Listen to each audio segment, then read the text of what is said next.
एक बहुत अच्छी कथा आती है। एक गांव का व्यक्ति अपना गांव छोड़ रहा है। क्यों? उसकी फैक्ट्री थी, बिक गई। उसका व्यापार था, बंद हो गया। परिवार वाले भी उसको चोट दे दी, परेशान कर दिया। उसने प्लान बनाया कि अब मुझे इस गांव में नहीं रहना है, मुझे ये गांव छोड़ना है, मुझे गांव छोड़कर जाना है। पूरा फैक्ट्री बेच दिया, घर बेच दिया, ज़मीन बेच दी, सब कुछ बेचकर धन एकत्रित करा, घोड़े पर बैठ गया, घोड़े पर बैठकर और सब बेचकर परेशान होकर वहाँ से चल दिया। 60 किलोमीटर दूर दूसरा गांव था, वहाँ पहुँच गया। गांव में जाकर देखा तो गांव के लोग आम के पेड़ के नीचे, पीपल के पेड़ के नीचे बैठे हुए हैं, बातचीत कर रहे हैं, सब आपस में बातें कर रहे थे। इस व्यक्ति ने अपना घोड़ा रोका, घोड़ा रोककर नीचे उतरकर उनके पास जाकर बैठा और बैठकर उसने पूछा, भैया एक बात पूछना चाहता हूँ, क्या आप मुझे बताओगे? बोलो, क्या बात पूछना है? क्या पूछना चाहते हो? भैया ये बताओ, यहाँ के लोग कैसे? गांव के लोगों ने पूछा, तुम कहाँ से आए हो? उसने कहा, मैं अपने गांव से आया हूँ, यहाँ से 60-70 किलोमीटर दूर से। मेरा सारा अब वो गांव मैंने छोड़ दिया है और मैं सोच रहा हूँ कि कोई गांव में जाकर बसना है, मुझे किसी गांव में जाकर रहना मुझे। तुम बताओ यहाँ के लोग कैसे, इस गांव के लोग कैसे? तो गांव के लोगों ने पूछा कि तुम हमसे पूछ रहे हो कि यहाँ के लोग कैसे हैं, पहले तुम बताओ कि तुम जो अपना गांव छोड़कर आए हो वहाँ के लोग कैसे थे?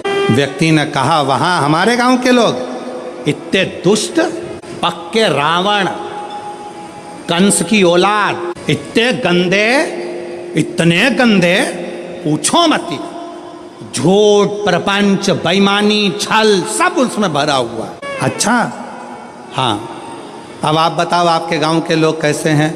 तो उन्होंने कहा, भैया तुम जो बोल रहे हो बिल्कुल वैसे की वैसे ही हमारे गांव के लोग भी हैं। अब उसने मन में सोचा कि अपना गांव का सामान बेच कर आया और यहाँ के लोग भी ऐसे ही हैं, तो क्या मतलब यहाँ रहने से? और आगे बढ़ा, 200 किलोमीटर दूर आगे जाने पर फिर एक गांव में पहुँचा। एक गांव में पहुँचा तो वहाँ पर लोग बैठे हुए थे, बातचीत कर रहे थे। ये उतर कर फिर गया, इसने जाकर पूछा, क्यों भैया क्या बात है? गांव के लोगों ने पूछा, तुम कौन हो? मैं 200 किलोमीटर दूर मेरा गांव था, सब कुछ बेचकर मुझे बसना है, कोई अच्छा गांव ढूंढ रहा हूं। अच्छा, तो अब ये बताओ कि आपके गांव के लोग कैसे हैं? उसने कहा, हमारे गांव के लोग? हाँ, पहले ये बताओ कि तुम्हारे गांव के लोग कैसे थे? घोड़े पर बैठा हुआ व्यक्ति ने कहा, मेरे गांव के लोग? हाँ। उसने विचार करा, भी पहले वालों को बताया ऐसा ऐसे थे, इसने अब अपनी बात को पलट दिया और यहाँ पर बोला, मेरे गांव के लोग एकदम संत तुकाराम जैसे, मेरे गांव के लोग एकदम संत नामदेव जी जैसे, मेरे गांव के लोग मीराबाई जैसे, मेरे गांव के लोग तुलसीदास जैसे, मेरे गांव के लोग तो इतने धर्मात्मा, इतने पुण्यात्मा, इतने भजन करने वाले, इतना कीर्तन करने वाले, इतना मंत्र जाप करने वाले, मेरा गांव का लोग इतना सत्यवादी, पूछो मत। इतने में फिर इसने पूछा, अब बताओ तुम्हारे गांव के लोग कैसे हैं? तो सारे गांव वाले एक जैसे बोले, बस हमारे गांव के लोग भी तुम जैसा बता रहे हो ना, बिल्कुल वैसे की वैसे ही है। हमारे गांव के लोग भी धर्मात्मा है, हमारे गांव के लोग भी पुण्यात्मा है, हमारे गांव के लोग भी सत्कर्मी हैं, हमारे गांव के लोग भी संत तुकाराम जी जैसे हैं, हमारे गांव के लोग भी संत नामदेव जी जैसे हैं, हमारे गांव के लोग भी मीराबाई जैसे हैं। तब उस व्यक्ति के दिमाग में आया कि ये बिल्कुल सत्य है। आप कितने भी गांव बदल लो, आप अपनी कितने भी घर बदल लो, आप अपने रिश्तेदार को छोड़कर दूसरे शहर में जाकर बस जाओ, तुम जैसे होगे वैसे ही दुनिया के लोग मिलेंगे।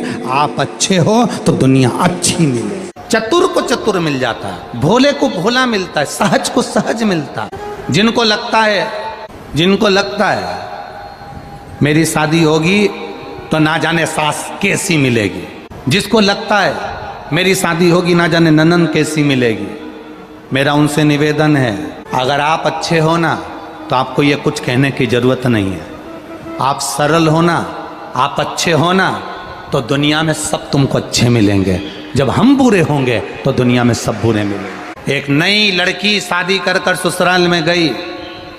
ससुराल में जाने के बाद उसने सहेलियों ने कह दिया था सास बड़ी बुरी होती है, ननंद बड़ी बुरी होती है, इसका काम केवल चोटाई करना और चुगली करना होता है। ननंद का काम केवल चुगली करने का है, देवर का काम केवल घर में बैठ के खाने का है, बहू का काम पूरे जिंदगी भर पिसाने का है। ये सहेलियों ने दिमाग में भर दिया, किटी पार्टी में जा जाकर भर दिया दिमाग में। तेरी सास बुरी, ससुर बुरा, जेठ बुरा, देवरानी बुरी, जेठानी बुरी, ननंद बुरी। लड़की शादी कर कर जैसे ही ससुराल पहुंची उसके दिमाग में फंसा हुआ था सास बुरी होती है। सास ने उसको कहा बेटा सुनो, हाथ में बहुत सारी सोने की चूड़ियां हैं, मेहमानों ने दी, हमने दी, तुम्हारी मम्मी ने पापा ने दी, तुम एक काम करो, काम करोगी, आटा वगैरह उसनोगी, करोगी, हाथ की चूड़ियां थोड़ी सी उतार कर रख दो, लाओ मैं संभाल के रख देती हूँ, लाओ मैं संभाल के रख देती हूँ। सास ने भला सोचा, इसको लगा सास तो लोभी है, मेरे हाथ की चूड़ियां ले रही है। बेटा अलमारी में साड़ियां ज्यादा हैं, मैं ननंद को भेज देती हूँ तुम्हारी, उसको दे देना, वो दूसरी अलमारी में रख देगी। इसको लगा ननंद चोर है, चुगलखोर है। ससुर ने शाम को कहा बेटा कल तुमने भिंडी की सब्जी बना ली थी, आज तुम टमाटर की सब्जी बना लेना। इसको लगा ससुर बड़ा लोभी है। हर व्यक्ति में इसको दोष नजर आया क्योंकि इसकी बुद्धि में पहले से ही दोष भरा हुआ था और इसने अपना रंग ढंग दिखाना चालू करा। कहीं सास को कुछ बोले, कहीं ननंद को कुछ बोले, कहीं देवर को बोले, कहीं जेठ को बोले, कहीं ससुर को बोले।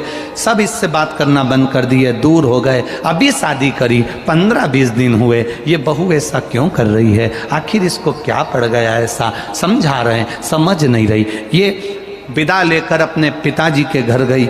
माँ ने पूछा बेटा तेरे ससुराल वाले मिले होंगे, कैसे लगे सब? बेटी ने कह दिया सास नंबर 1 की बेकार, ससुर लोभी, ननंद चुगलखोर, देवर मक्कार बैठे बैठे खाता है, जेठ और बुरा, जेठानी सबसे गंदी, और मेरा पति वो तो राक्षस है। तो तेरे पड़ोसी तो अरे पड़ोसी नंबर 1 के बेकार, इतने घटिया, इतने गंदे, जिनका मुंह देखना पसंद नहीं मेरे। मां समझ गई, पड़ोसी तो अच्छा लगता ना, इतने बड़े परिवार में कोई तो ठीक नजर आता ना, पर दिक्कत केवल इतनी सी है, जो काले कलर का चश्मा लगाता है उसको सब काले नजर आते हैं, जो पीले कलर का लगाता है उसे पीले दिखते हैं, जो नीला लगाता उसे नीले दिखते हैं, जो लाल लगाता उसे लाल दिखते हैं, जो खुद अंदर से बुरा होता है उसे सारा विश्व बुरा नजर आता है। ये श्रेष्ठ, सब गंदे।